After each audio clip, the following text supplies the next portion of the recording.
po ang pakikipagpulong ni Pangulong Bongbong Marcos sa iba pang world leaders sa 2023 APEC Summit.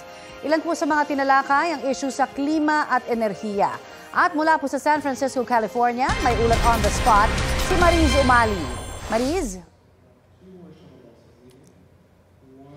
Connie, pasado alas 7 na ng gabi ngayon dito sa San Francisco sa California at sa mga sandaling ito ay ginaganap na ang APEC Economic Leaders Reception o dinner para sa kanila. Bago nito, ngayong araw din nangyari yung pagbubukas ng APEC Business Advisory Council Dialogue kasama ang APEC leaders.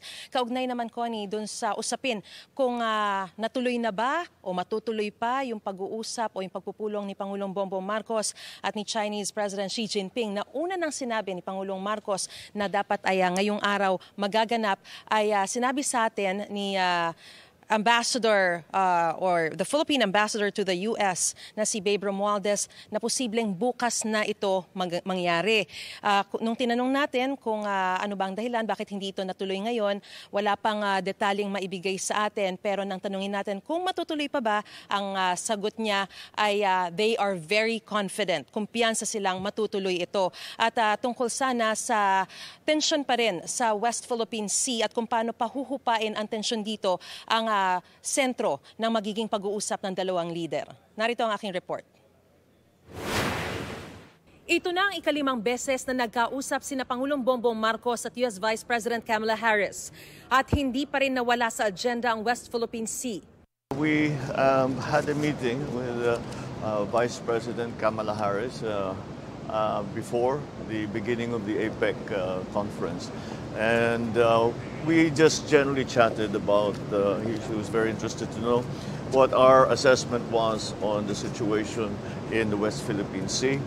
And I just went through the narrative of what had happened in the past few months. And we tried to discuss some of the ways forward. Napag-usapan din ng dalawang lider ang pagpapatibay ng relasyon at alyansa ng dalawang bansa. Pinag-usapan ang pagpapalalim ng ugnayan sa seguridad at ekonomiya. Muli ring iginiit ng Amerika ang pangako nitong ipagtatanggol ang sovereign rights ng Pilipinas sa South China Sea, gayon din ang Mutual Defense Treaty. Sa mismong APEC Summit, ginawa na kanina ang tradisyonal na family photo ng APEC leaders. Pinangunahan yan ng host na si US President Joe Biden. Naroon din si Chinese President Xi Jinping na unang pagkakataong makabalik sa Amerika matapos ang 6 na taon. Dumalo rin si Pangulong Marcos sa APEC Economic Leaders Informal Dialogue kung saan tinalakay ang sustainability, climate, and just energy transition. Nagpulong na rin ang US APEC Business Coalition. You know, the impacts of climate change are being felt. Samantala, Connie, kanina lamang ay nangyari na nga yung pagpirma ng dalawang gobyerno ng Pilipinas represented by Energy Secretary Rafael Lotilla at American o US government represented by US Secretary of State Anthony Blinken dun sa 123 agreement. Ito yung kasunduan na papayag sa mga kumpanya sa Amerika na magdala ng nuclear energy technology dito sa Pilipinas. Ayon kay Pangulong Bongbong Marcos na sumaksi sa naturang pagpirma o paglagda sa naturang kasunduan, natutuwa siya na masaksihan ang pagpirma sa kasunduang ito. Aniya, isa itong milestone towards a more energy secured and green Philippines.